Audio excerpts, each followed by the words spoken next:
Dr. Ariane Balizet. Dr. Ariane Balizet is Professor of English and Associate Dean for Faculty and DEI in the Addran College of Liberal Arts at TCU. She is the author of 2 books, Shakespeare and Girls Studies in 2019, and Blood and Home in Early Modern Drama, Domestic Identity on the Renaissance Stage in 2014, and many articles on Renaissance literature and culture, Shakespeare and adaptation, and girls' studies. At TCU, she regularly teaches classes on Renaissance literature and plague years, health, illness, and disability in Shakespeare, Renaissance girlhoods, and Shakespeare and adaptation. She has been the recipient of the TCU Dean's Teaching Award, the Liberal Arts winner of the Chancellor's Award for Distinguished Achievement as a Teacher Scholar, and was TCU's nominee for the statewide Piper Professor Award in 2022. Please welcome Dr. Ariane Balizet.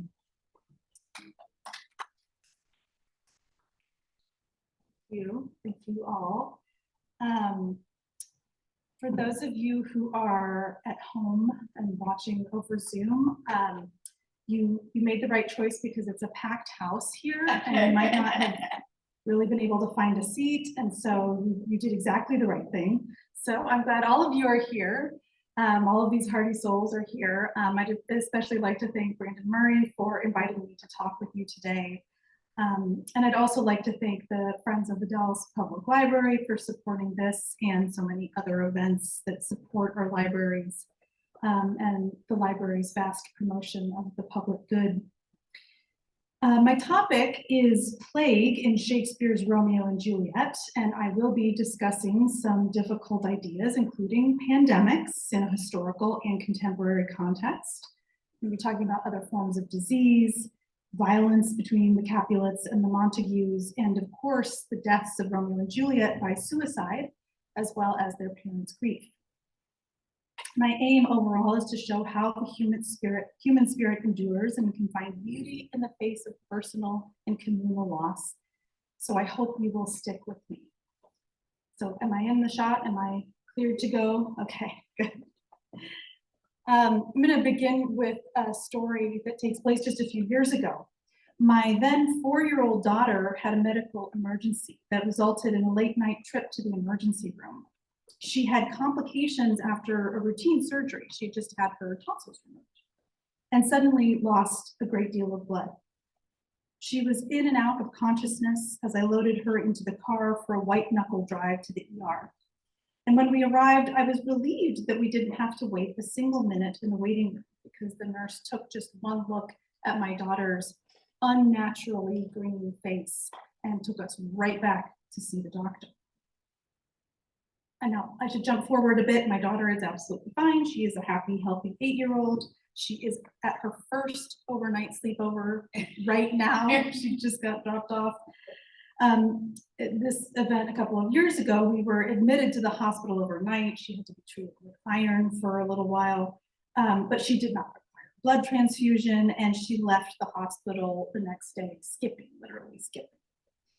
In fact, she remembers the story rather differently than I do. This was by far the most terrifying night of my life as a parent. But my daughter fondly remembers that the night that she got to eat 6 popsicles and sleep in a room that had a TV in it. This was a really exciting memory for her, not for me, but for her. I said before that I was relieved that we didn't have to spend a lot of time in the ER waiting room. Obviously, this was in part due to the fact that I was eager to get her to see the doctor as quickly as possible. But this trip to the hospital took place on March 17th, 2020, the very first weeks of the COVID-19 pandemic in Texas. This was less than a week after TCU had notified employees that we would not be returning to campus after spring break. And just a few days before, we would learn that in-person instruction would be suspended indefinitely. This terrifying trip to the hospital did not occur on any average day. That day began, as it did for so many of us, in a state of profound dread, uncertainty, and fear. For the first time in over 100 years, we faced a global pandemic. I share this story with you because although she would heal quickly, my daughter's illness on that night in March will always shape my perception of the early months of the pandemic. It is possible that the trauma of that night deadened the pain and anxiety of that time for me. It is also possible that caring for my daughter after this very scary event helped give me purpose and meaning in such an uncertain time. How we deal with illness as individuals and collectively is the topic of my presentation, and it's an idea that Shakespeare examines in many of his plays, but especially Romeo and Juliet. So here we have a early quarto version of Romeo and Juliet. You can see at the very bottom, it's 1599. Play, as I'll point out, was written earlier. But you will probably notice, and I'm sure all of you who have worked with that folio out there, what was so exciting about that is that all of the plays were attributed to Shakespeare and were gathered together and preserved for us today.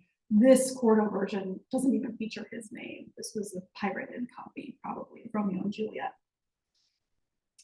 This is a play that we typically associate with young love, youthful rebellion, fate versus free will, or children paying for the sins of their parents.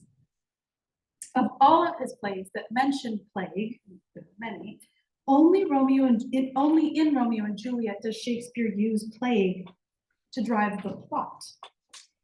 He does this, I propose, to consider how the human spirit can balance individual and collective traumas, and how we can collectively help each other in survival and healing. So how familiar are we all with the plot of Romeo and Juliet? I know we all kind of know what happens in Romeo and Juliet.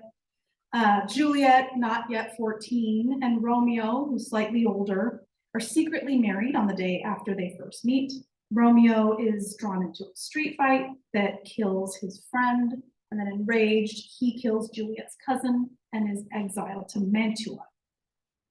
Juliet's father arranges her marriage to a count named Paris and insists that the wedding happen immediately. To escape the second marriage, Juliet enlists the help of a friar who performed the first. She drinks a potion that makes her appear dead on the second wedding day, and she is laid to rest in the family tomb. The friar attempts to send Romeo news of this ridiculous plan. It's truly ridiculous, but the message is delayed, much more on that later, and Romeo returns from exile with a bottle of poison. He breaks into the Capulet tomb and kills himself after kissing Juliet one last time. She wakes, sees Romeo dead, and kills herself with his dagger. Their fathers are both called to the tomb to discover their children freshly dead. After the friar explains to them the story, as I have just done, they shake hands, call each other brother, and vow to erect golden monuments to their dead children. Most of my students who read Romeo and Juliet will describe the title characters as young lovers who are forbidden from being together.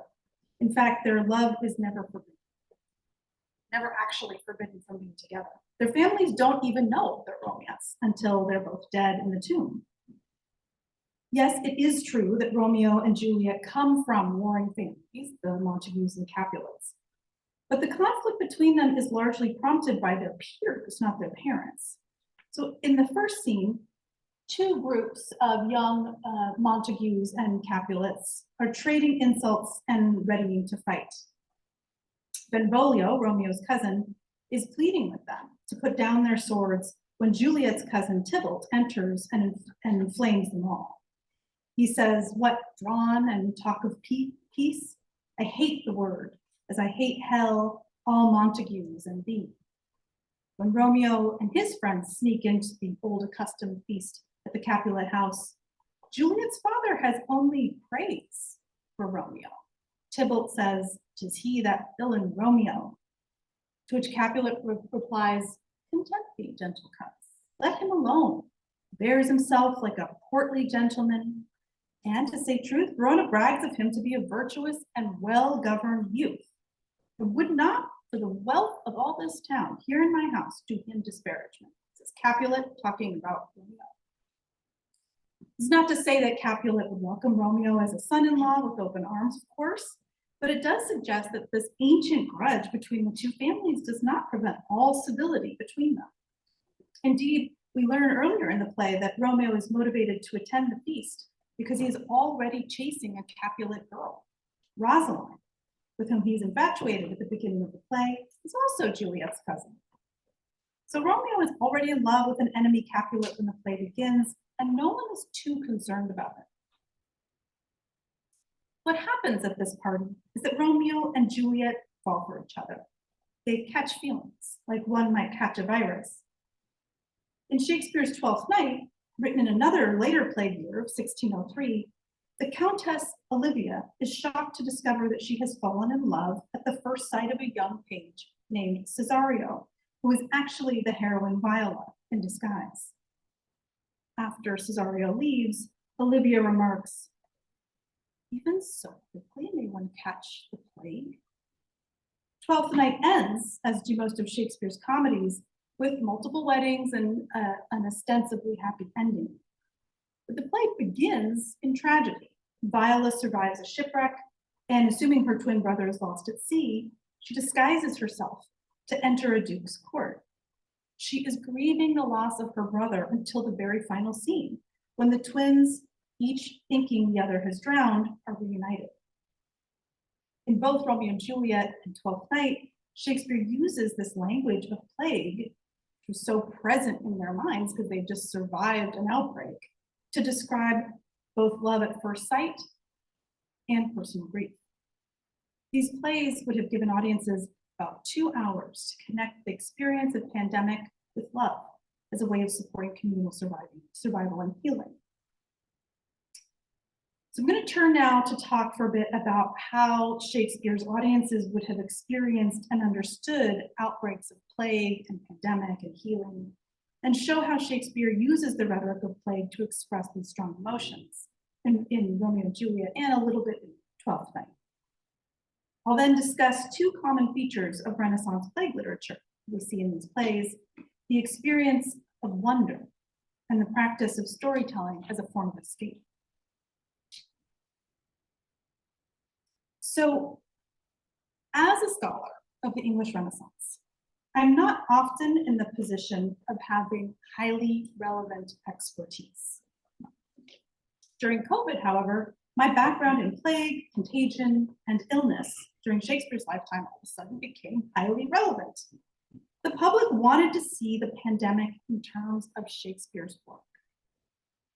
In the early months, the fact that Shakespeare wrote masterpieces when the theaters were shuttered during the plague became a subject of great interest.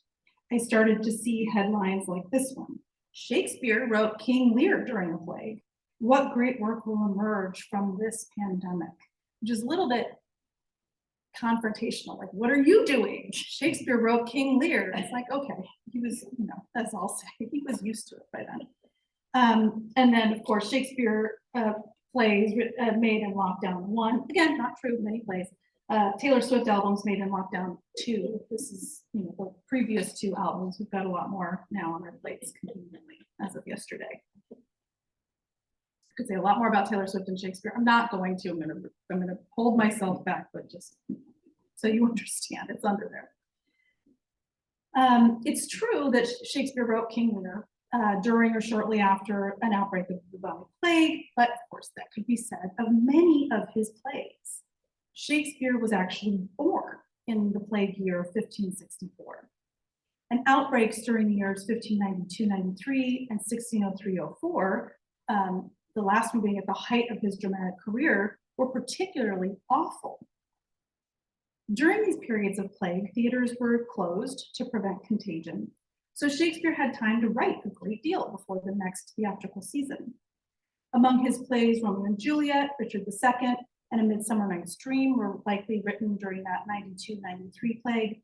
Twelfth Night, Othello, and King Lear were likely written between 1603 and 1605. This means that Shakespeare was composing these plays in circumstances not unlike the spring of 2020. The threat of contagion was all around him, and it seeped into his plays in ways both material and figurative. So how did Shakespeare and his audiences understand plague as an illness that could befall any of them? Before germ theory and other developments in medical knowledge, nearly any illness that seemed to be contracted through proximity to others might be described in terms of plague. The terms plague Pox and pestilence were often used interchangeably to refer to any communicable and deadly disease. Because many contagious diseases resulted in disfiguring sores or pox, it was not always clear whether a single sick person's ailment was smallpox, leprosy, or syphilis, which was known as the French pox. When contagion reached epidemic proportions, however, when thousands were sick and dying, it was usually the bubonic plague. No pictures of bubonic plague up here, so just rest easy. Named for the bubo, a swollen red sore that afflicted plague victims, the bubonic plague was highly contagious and killed about half of those who fell ill. Today, we know that the bubonic plague was caused by a bacterium and usually spread by flea bites. Because flea populations dwindle in cold weather, bubonic plague outbreaks were often seasonal, worsening in the summer months and improving as winter approached. It's a little bit different than the way we think about viruses now. Today, we also understand that other bacterial infections like leprosy and syphilis were spread through contact with bodily fluids. And we also understand now that smallpox is caused by a virus, as was probably what they called the sweating sickness that broke out periodically in the 16th century. In 2024, we understand that bacteria and viruses are impossibly tiny pathogens, invisible to the naked eye, that have different properties and may be cured or prevented by various means. We also have the benefit of understanding concepts such as the incubation period, during which a person who has been exposed to an illness can be largely asymptomatic, but is still contagious. Finally, we have access to vaccines, disinfecting cleaning products that can help us protect ourselves and others. Shakespeare lived and wrote well before all of this. At the time, most early modern subjects understood health and illness in terms of the four humors. That is, the four vital fluids that constituted the human body, not just the fluids in the body, the tissues, everything in the body was composed of some combination or concoction of these four humors. Humoral theory maintained that the human body was made up of and governed by these four humors: blood, right, sounds good, phlegm, not so good, but you understand why they were thinking that was an important part of the body, choler or yellow bile, and melancholy or black bile. One's individual humor balance was called complexion. Doctors would use diagnostics of touch, pulse taking, and personality assessment to determine whether one had a predominance of one humor or another. Age, gender, and geography had a bearing on your complexion. So youth and masculinity were associated with heat, old age and femininity associated with cold. Most illnesses arose from a perceived imbalance of the humors. Illnesses were seen as an excess of hot, cold, moistness, or dryness in general, or one humor in specific. Treatment took the form of contrary elements. So hot foods and treatments for a cold disease and vice versa. If you had a disease that they saw was cold, they would try to heat you up, spicy things. If your disease was heat related, they would try to cool you down.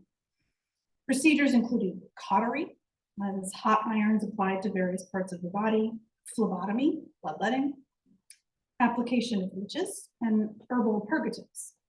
Fevers, for example, could be treated by bloodletting to draw off some of that heat.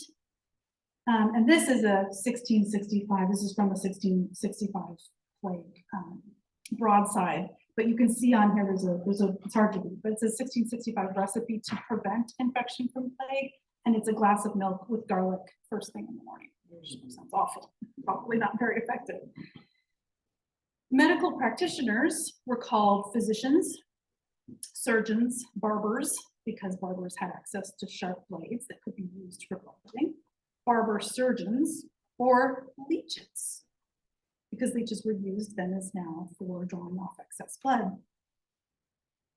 You will find many examples of this humoral language throughout Shakespeare's plays, because humoral theory explained not just physical health and illness, but mental and emotional well-being as well. And I should just point out, This is the image I always show my students of someone having their blood drawn. They seem really happy about it.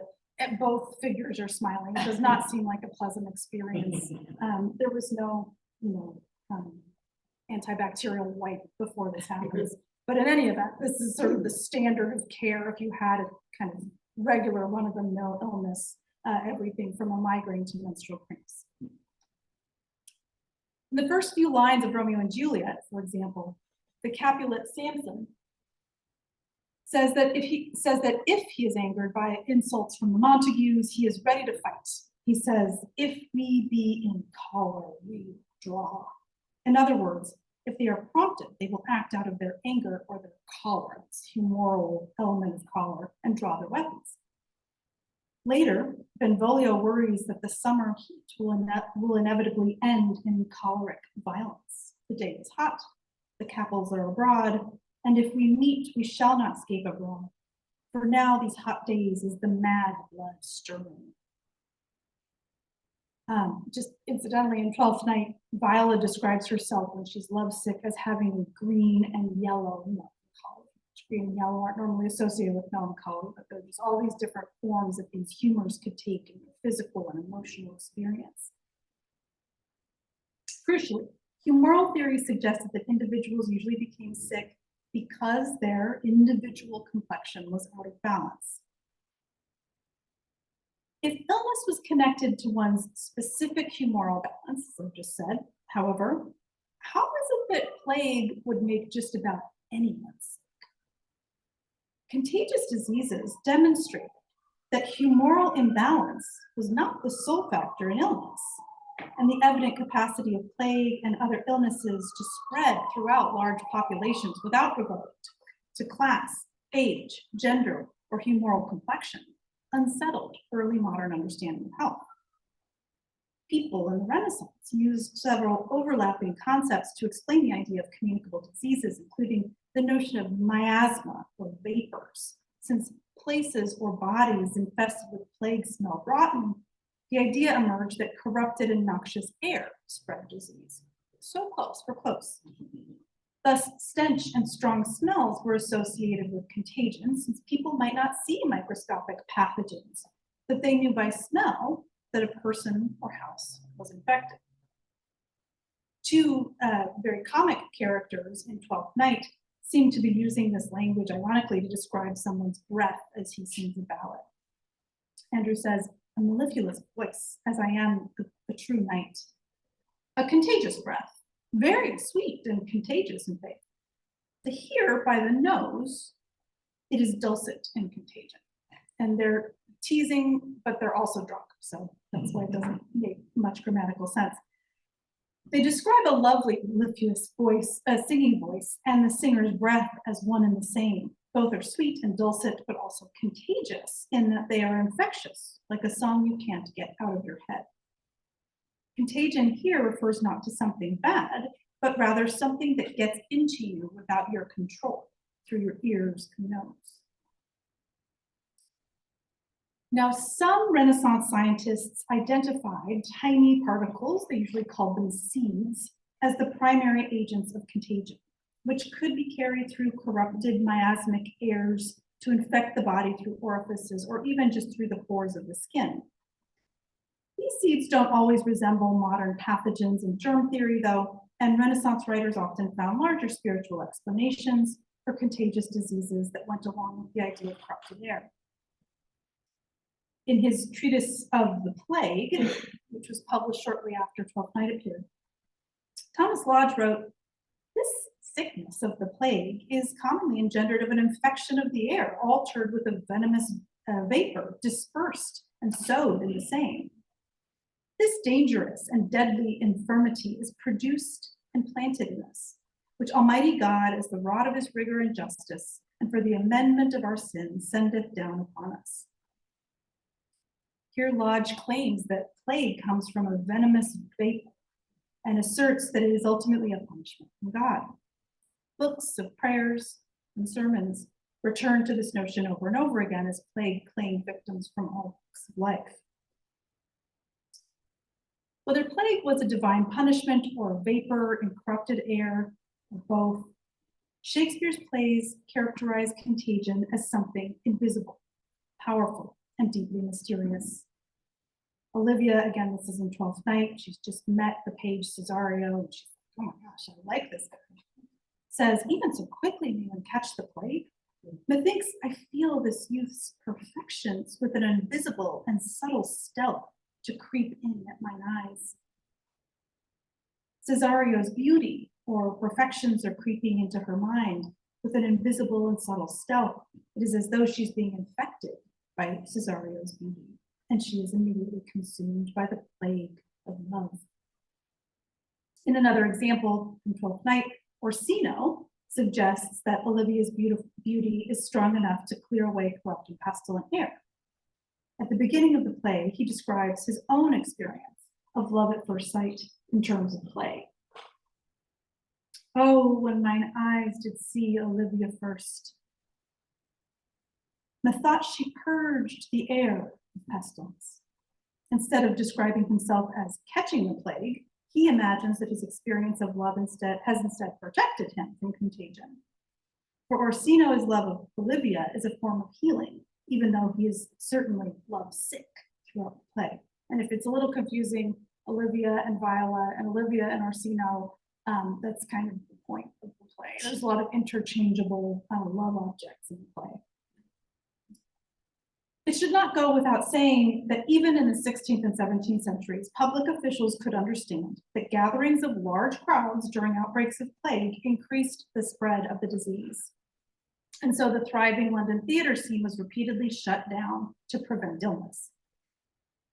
Yet anti-theatrical writers who saw the theater as immoral and advocated shutting down theaters permanently often also used metaphors of contagion and plague in describing the dangers of playgoing.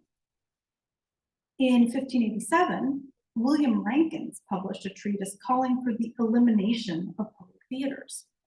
It's called A Mirror of Monsters, wherein is plainly described the manifold vices and spotted enormities that are caused by the infectious sight of plays, with the description of the subtle sleights of Satan, making them his instruments. That's the title of the treatise. And as you can see, he sees plays as infectious.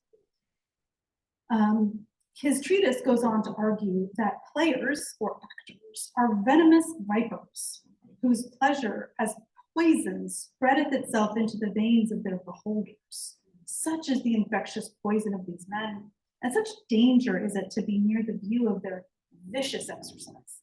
And therefore, that fears the sting, let him avoid the hissing, the harmful act.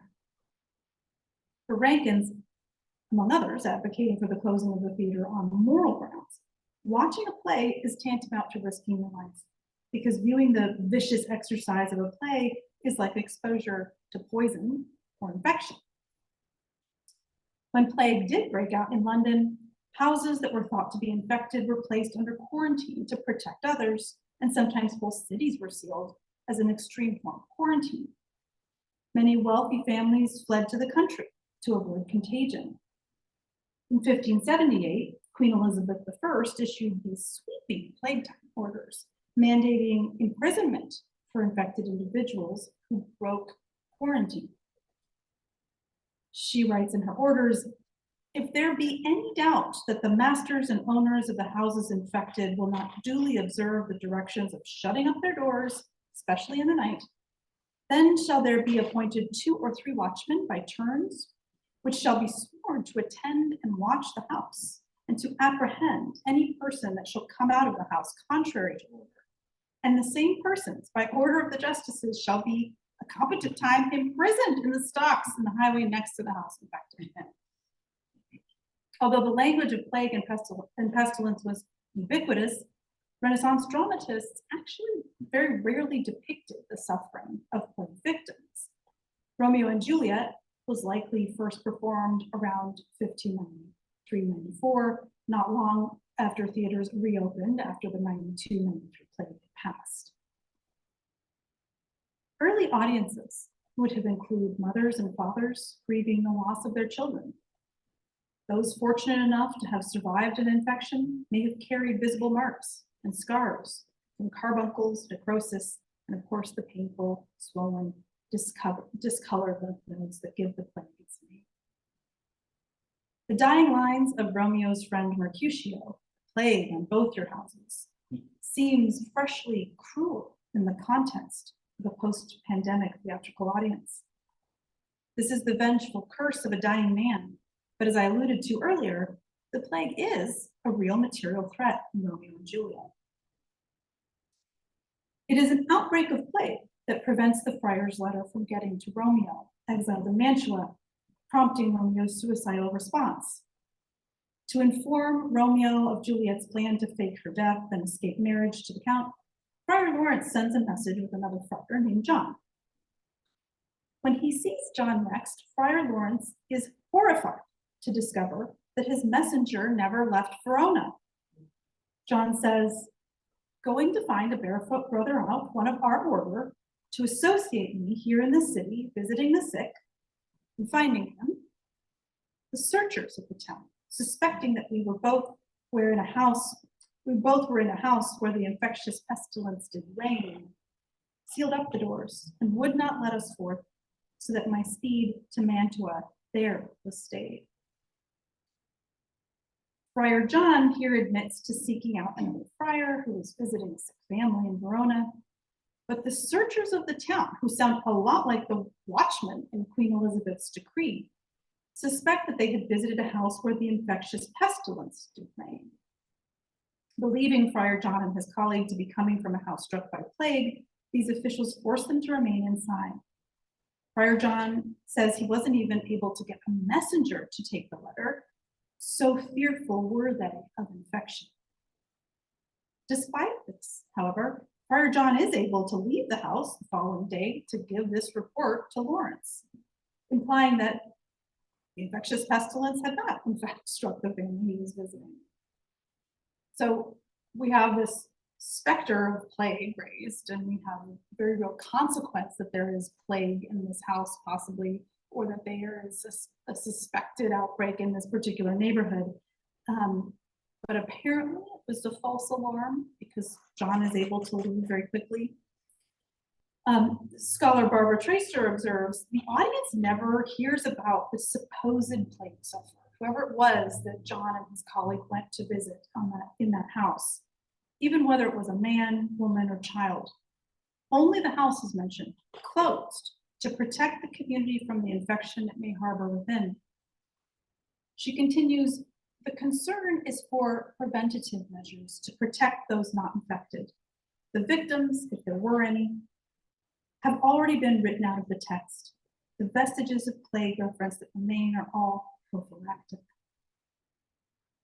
Like Mercutio's line, "A plague on both your houses," the mention of a potential plague victim seems at first unrelated to the tragedy of Romeo and Juliet, because those who die in this play do so by violence, not illness.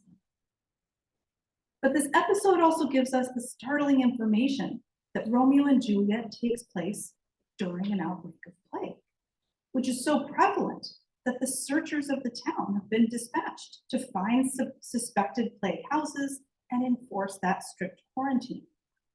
This in turn forces us to rethink earlier events in the play, such as the old accustomed feast at the Capulet house where Romeo and Juliet first meet. A party with an extensive guest list, music, dancing, and feasting. Yes, the Capulets are throwing a party in the middle of the pandemic. There is a long history, actually, of Renaissance literature built around the occasion of an outbreak of plague, but it typically begins with a rich family using their wealth to isolate themselves from the infected masses. In Giovanni Boccaccio's 14th century Decameron, a group of young, wealthy aristocrats flee the city of Florence as the plague hits and travel around the countryside to their various country houses and estates, telling stories as they go. Although Boccaccio satirizes the group for treating their escape like a vacation, their stories remind us that the specter of death is never far from their thoughts. They tell their dark or comical stories to feel something besides the abject fear of catching plague. Shakespeare drew heavily from the Decameron, borrowing the plot of several plays, including All's Well That Ends Well, from various tales. More than Boccaccio, however, Shakespeare treats storytelling as not only a means of escape or distraction from the aftermath of loss, but as a form of healing. Shakespeare's first audiences for Romeo and Juliet, seeing the play in these newly reopened theaters, would have seen first on stage a prologue in which an actor acts as a chorus and speaks directly to the audience, explaining what they are about to see. Two households, both alike in dignity, in fair Verona, where we lay our scene. From ancient grudge, break to new mutiny, where civil blood makes civil hands unclean. From forth the fatal loins of these two foes, a pair of star-crossed lovers take their life, whose misadventured, piteous overthrows doth, with their death, bury their parents' strife. The fearful passage of their death-marked love, and the continuance of their parents' rage, which, at their children's end, naught could remove, is now the 2 hours traffic for stage. Although the figure of the chorus speaking directly to the audience was common on the Renaissance stage, Shakespeare only wrote prologues such as this for 4 of his nearly 40 plays. What is remarkable about this passage, at least to me, is that the prologue twice asserts that the deaths of Romeo and Juliet will end the feud and heal Verona. The star-crossed lovers doth with their death bury their parents' strife. The parents' rage is finally removed by their children's end. These opening lines prepare audience members from the first moments in the theater to find meaning and purpose in the tragic loss of 2 children. The prologue, in fact, invites us to grieve for Romeo and Juliet on behalf of their parents before the action begins, placing the audience in a position of compassion as we witness scenes of violence and trauma. The play promises that the protagonists did not die in vain, but have buried their parents' strength. In the simplest of terms, the loss of Romeo and Juliet heals Verona of the ancient grudge between the families. Now, when I was teaching Romeo and Juliet during the pandemic, it became clear to me that studying stories of plague, even in the distant past, could support a more meaningful sense of community in the classroom. Students attending class, for example, via Zoom after being exposed to COVID, could very easily identify with Shakespeare's depiction of Friar John, who is sealed up in a house to prevent infection, in a way that few of us could have ever anticipated back in 2019. Yet the spread of bubonic plague in early modern England usually tapered off significantly in the winter. And some periods of plague, like that which preceded the first performances of Romeo and Juliet, could be measured in months, not years. What unites the cultural response to pandemic in the 16th and the 21st centuries is the desire to tell stories about the experience, especially stories that balance the common, widespread view of infection with the recognition that individual and personal emotions like love and grief would still matter. The story of my daughter's trip to the emergency room is linked inextricably from the context of those early days of the COVID pandemic. But in telling this story, I am making sense of the powerful, painful, and individual emotions I experienced. This, in part, is why so many Renaissance poets and dramatists, not just Shakespeare, but others like Ben Jonson, Thomas Dekker, John Davies, Thomas Middleton, wrote with such richness about life during and after periods of plague, to show how laughter, beauty, romance, grief, and adventure would endure. Storytelling is not just a form of escape, although it certainly can be in the moment, but the experience of telling and sharing stories can feel like healing. As Middleton and Dekker wrote in their 1604 poem, News from Grave's End, to sickness and to queasy times, we drink a health in wholesome rhymes. So I want to conclude here with a few words on wonder. Shakespeare and his contemporaries used the concept of wonder to describe events both beautiful and terrifying, usually both at the same time. And human survival in the face of plague was very often described in this way. Around the time he was collaborating with Middleton on News from Gravesend, Thomas Dekker also wrote a treatise called The Wonderful Year. And The Wonderful Year describes a number of things, including the death and funeral of Queen Elizabeth I, who was the longest reigning monarch in England at the time of her death, and also the massive plague outbreaks of 1603. So 1 year, 1603, all this happened. At first, to begin with, the Queen's death. Then the kingdom's falling into an ague upon that. So the kingdom is grieving the death of the Queen. Next follows the curing of that fever by the wholesome receipt of a proclaimed king. So then her successor, James I, heals that fever. That wonder begat more, for in an hour, 2 mighty nations were made one, because James came from Scotland, he was king of Scotland. So by becoming the king of England, he was uniting those two mighty nations.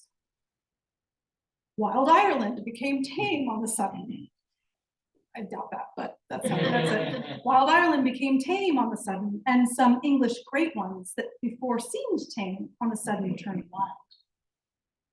And last of all, if that wonder be the last, and shut up the year, a most dreadful plague. This is clearly not our sense of wonderful, but rather an indication that what Dekker witnessed in 1603 was both unimaginable and very real. Incidentally, another phenomenon very associated with wonder in the Renaissance was the occurrence of multiple births, that is, twins, which were far more rare in the 16th century than they are now. Shakespeare himself had twins, a son named Hamnet and his daughter Judith. As some of you may know, Hamnet died young, shortly after Shakespeare wrote Romeo and Juliet, but before he wrote Twelfth Night. And Twelfth Night features a pair of twin siblings, Viola and Sebastian, who are separated after a catastrophic shipwreck and believe one another to be dead. In the final moments of that play, Viola is still dressed as a boy, this is Romeo. And when the twins finally face each other, their resemblance is a wonder. Antonio says, "How have you made division of yourself? An apple cleft in two is not more twin than these two creatures. Which is Sebastian?" And Olivia, who of course is in love with Cesario and now is going to marry Sebastian, all she can say is, "Most wonderful." There's 2 of them.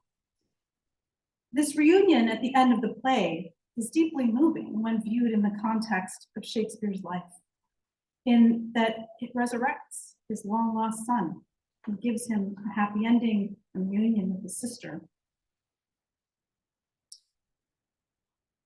Shakespeare scholar T.G. Bishop describes wonder as an outcome when what seems inexplicable, even terrifyingly so, is made available to rational inspection. That is, wonder is the experience of expanding one's imagination to understand the unimaginable. Shakespeare in particular emphasized the notion that tragedy can sharpen, not just dull, the faculties of wonder.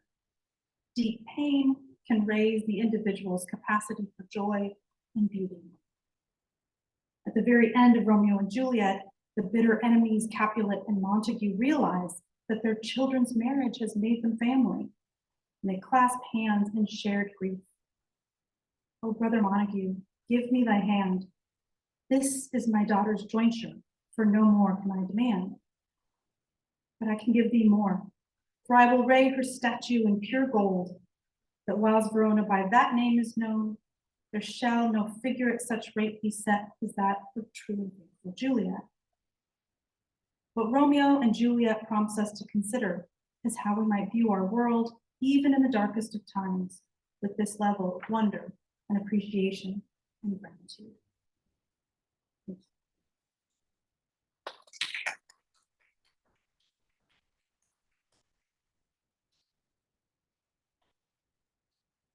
Questions?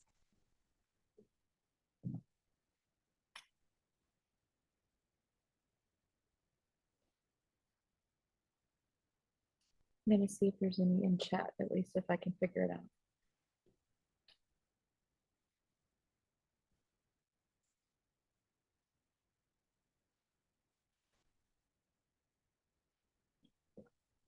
Brought up a lot of diseases. Happy to talk more diseases. I can do moral theory, although it can get a little gross.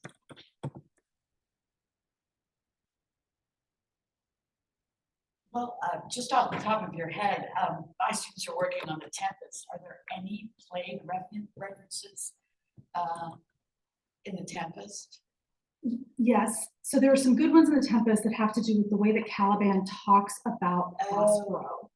Oh, So yeah. it's like all the infection that the sun sucks up from the fens and the bogs. Contagion in that play is a lot more associated with curses.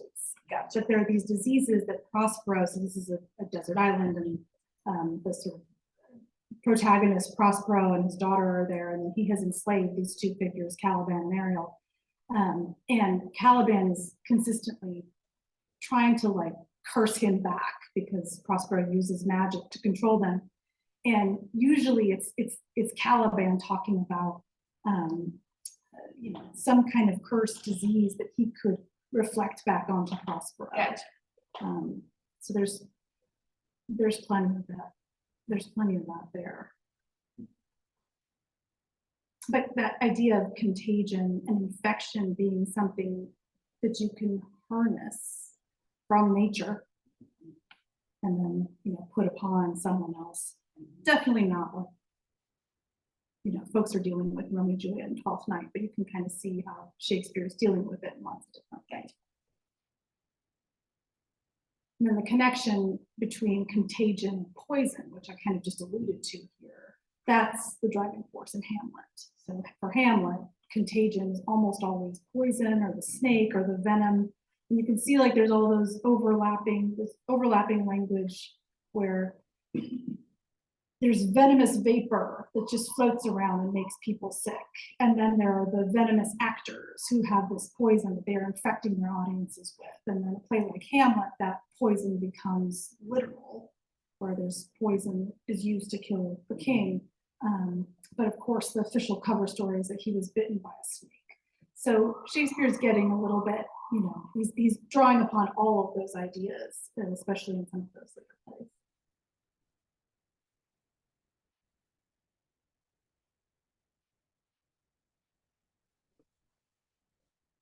In reference to snakes and Shakespeare's work, is the asp like the go-to snake? Or is there more than one type of like? It seems to me like the asp is often used in literature like more than the other snake. Yeah. Or, So, I mean, the short answer is you got your adders and you got your basilisks, and then you got your asps. That's basically what you have in Shakespeare. And that's pretty much it. The asp, I think, is the most spectacular. The adder is probably the most commonplace. The basilisk is, you know, mythological, or at least in their imagination is mythological. It was funny when I came to Texas and I learned that there were things here called asps that you weren't allowed to touch. I was just shocked. I was like, oh, that's not what I thought an asp was at all. But this is all to say, I think asp is the go-to because it's immortalized in Antony and Cleopatra, and so it just kind of raises the level, raises the fear of that creature as maybe, you know, I mean, I would say like a rattlesnake is the scariest snake because I could see one tomorrow. It could bite me and kill me, but the asp just was associated with those you know, the mythological power of Cleopatra's death and others. I guess it was probably Bacon who's talking about the adder here. Again, the more common snake that's gonna bite you and kill you. But yeah, I haven't thought a whole lot about snakes in Shakespeare, and I think it would be interesting to see, especially now that we have so many digitized versions of Shakespeare, how adder and asp and basilisk and others kind of stack up. They're not all dangerous. Other questions? Yeah. So Shakespeare often mirrors a lot of Greek plays, like names and such. Does he also mirror use of like plague, pestilence, and stuff like that with Greek plays too? You mean like, is he drawing from classical sources to talk about plague and pestilence? Really good question. The other play that people usually talk about where plague itself, not just in the sort of abstract a plague upon you, but plague as an actual disease that causes particular things that people mention besides Romeo and Juliet is Troilus and Cressida, which is a play that takes place in the Trojan War. And so that's the one that jumps out most to me. I think, you know, what's interesting is that whereas plague and the concept of communicable diseases captured in that word plague, that does have this deep classical history as well as medieval and Renaissance. I can't think of a good example besides that one. And it doesn't really drive the play as it does in Romeo and Juliet. I can't think of another example where he's really borrowing from those classical sources to talk about disease, unless it's like a biblical plague. But even there, it's not usually presented as this literal disease that anybody could catch. And it might be there. I just don't know. Did you have a particular classical story? Or are you just interested generally in Just the a classical? general Yeah. question. I know I've taken Shakespeare classes. I've also taken more ancient Mhm, classes as well, so I have some familiarity mhm. both of the topics, but I don't necessarily know of any craft. Yeah, I don't either. What's interesting about Romeo and Juliet has a really interesting textual history that sort of connects to some of its classical sources. So if you look way back,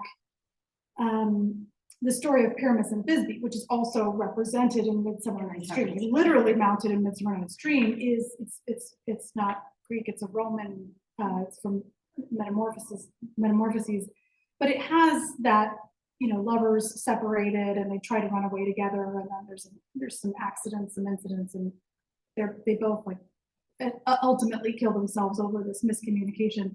So Pyramus and Thisbe is a story that is put on as in a play within the play in Midsummer Night's Dream, but that's contained within this comic conclusion to a play. But Pyramus and Thisbe also then works its way through the whole classical, medieval, and early modern tradition. And the sources, so, you know, Shakespeare's sources for Romeo and Juliet, there was a really important Italian source that was then translated into a French source that was then translated more recently for Shakespeare into an English poem, just a long poem called The Tragical History of Romeus and Juliet by Arthur Brooke. But what's interesting is how this story and all of those permutations, the classical Pyramus and Thisbe, which is sort of overtly recognized in the Italian version, Mandello, and then the French version, then that gets translated into English. They're all kind of borrowing from and changing little details. And what's crucial, and so we think of Shakespeare coming up with these plays, although, you know, he had these sources and he was very liberal in borrowing from them. But in his immediate source, Brooks' Romeus and Juliet, there is a plague victim. The plague victim is real, and there's a legitimate threat. And it's much more overt that this is plague and this person is dangerous. Being close to him is dangerous. So I think it's important that when it was put on stage, not only does Shakespeare say, well, somehow Friar John got out of there, but he also implicitly suggests, don't worry, like to the audience, don't worry. There wasn't actually, like he wasn't near a plague victim. Like he's sort of reassuring us that there is no danger. So that textual history with respect to plague, even there, seems to be Shakespeare making a very conscious choice. I'm going to talk about plague, I'm going to make plague part of the plot, but I'm not going to expose anybody to any plague that's or the potential for plague.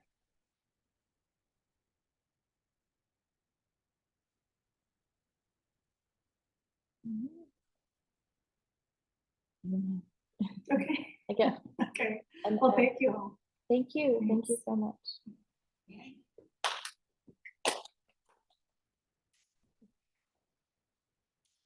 The computer is about to- I think it's telling me. It's okay. It's perfect timing.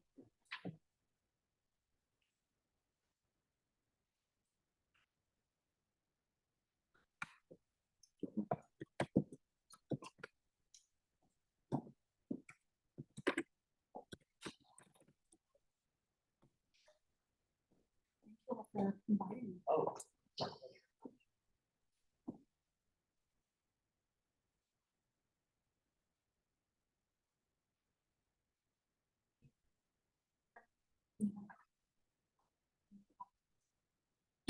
Backups, I several backups. Better to have them and not need them.